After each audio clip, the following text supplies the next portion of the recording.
Good morning. Thank you for joining me for another 5 good minutes with the Word.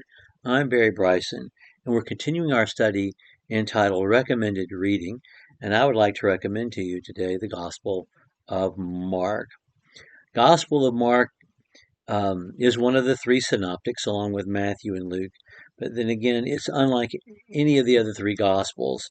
When we're reading the other three Gospels, we get the sense that we're reading something. We're reading a piece of literature, something that's been crafted by a writer who has been being very careful to write his book in a certain way. Luke tells us, I've researched this, I talked to eyewitnesses. John, has his own style. You just know you're in the hand of someone with such a great facility of words, and he's crafting this written document. Matthew, so careful to begin with the stylized genealogy, to record at every opportunity the fulfillment of prophecy. They're writing books, but you don't get that sense with the Gospel of Mark. Mark, when you read Mark, you know you are in the hands of a master storyteller. Mark is itself riveting.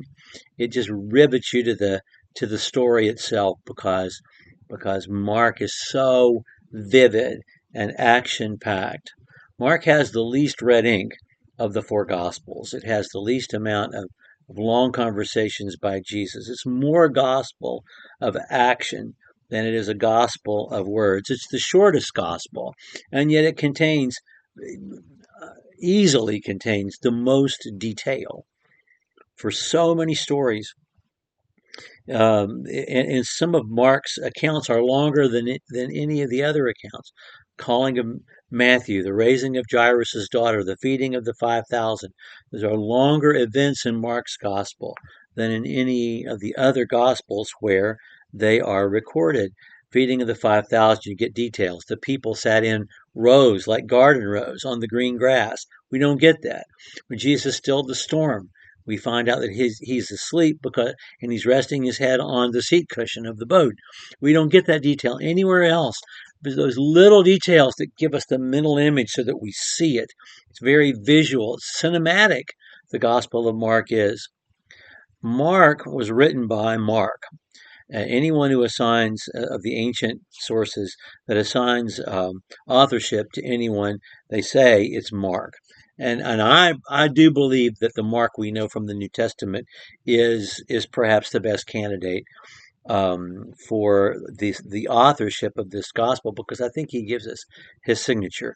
We know that Mark's mother has a house in Jerusalem, that he's a kinsman of Barnabas, and we have when on the night that Jesus is arrested, um, we have this episode that we don't have anywhere else. That there was a young man when Jesus was arrested who ran off, and they tried to grab him, but he ran away, and they grabbed hold of his garment, and he ran away naked into the night. It has nothing to do. This is in Mark chapter 14, beginning with verse 51. I can't remember the verse. That has nothing to do with the story, nothing whatsoever. This is Mark painting himself into the portrait. This is Mark saying, I was there, I saw this happen. Um, and so I do believe Mark wrote Mark's gospel. The sources that tell us Mark wrote Mark's gospel tell us that he wrote what he heard from Peter. And of course, we know from the end of First Peter that Mark is with Peter. Peter calls him my beloved son. He has come to Rome to be with Paul. Um, we know in Colossians that Mark is back with Paul in Rome when Paul is in actual jail right before Paul died. Paul tells Timothy to bring Mark with him. So it seems clear that Mark came to Rome with Timothy after Paul died. He was associated with Peter. And so he had opportunity to produce this gospel. I think what we have here is a script or a transcript of Peter's telling, of Peter's preaching of the gospel that Peter would produce, would share. I think this is Peter's gospel. I think Peter is a vivid storyteller, and I think Mark, for the most part, is writing down what he hears Peter say. This is clearly a book by someone who is primarily a Hebrew speaker. There are Hebraisms um, all through. In the Old Testament, we have, and it came to pass, and it came to pass, and it came to pass, Vayihi. We have something similar here in Mark's gospel. It's the word immediately, immediately, immediately, immediately. Chapter 1, verse 28, immediately the news came about him spread around. Verse 29, immediately after they had come out. Immediately is used over and over again. It's like using that, and it came to pass in the Old Testament. But it's also a way of expressing how quickly everything happened and of keeping the gospel at a fast pace. Everyone who comments on the Gospel of Mark, especially in scholarly commentaries, point out how bad the Greek is, that it is not polished, that it's rough-hewn, and they usually attribute that to the fact that you'll say, well, Mark didn't write this because he was better educated. And if Peter is the source, well, he's such a bad Greek speaker. This is almost like he's speaking pidgin Greek or something in their minds. I think it is what it is because it is spoken language, not written language. And if you ever see a transcript of spoken language, even if you take out all the ums and ahs and the repetitions, when you're trying to think of something, and, if you take all of those things out, spoken language does not look coherent on the page, not the way written language does. And that's why I think this is a transcript of Peter as a storyteller.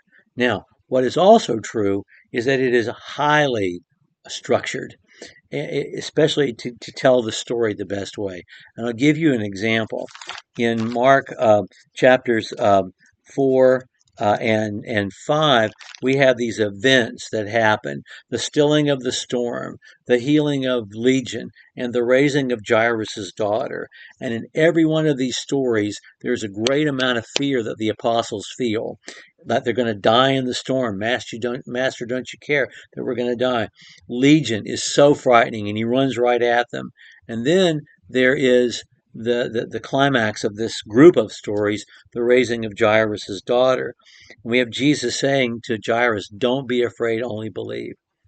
And yet the word fear is never used in the moment of the event. The word fear is only used afterwards, when there is calm. And it's fear of Jesus. They're afraid of Jesus. What kind of man is this? The people of the Decapolis are afraid of Jesus and send him away. And fear came upon them all when Jesus raised her from the dead. Fear comes after, not before. It's that kind of storytelling. Also, in the story of the raising of Jairus' daughter, she's called a baby daughter, my baby girl, my baby daughter.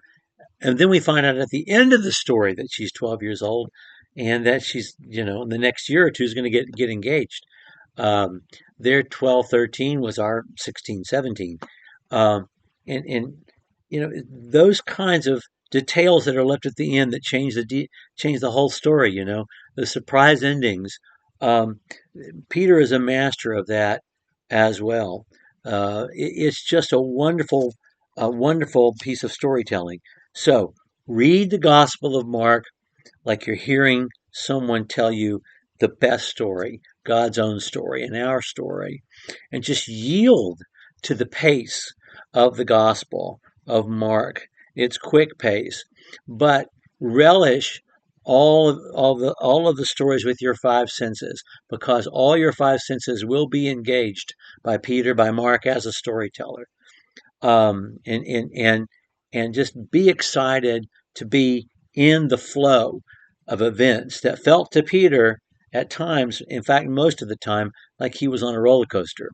Yield to that and just be with Jesus in the moment and be amazed at what he says and what he does, and just yield to the events as they happen in this gospel. That's the gift that he gives us. One more thing, and I know I've gotten to about 10 minutes, and I'm sorry about that, but you've come to expect that from me. The ending of Mark is a little problematic.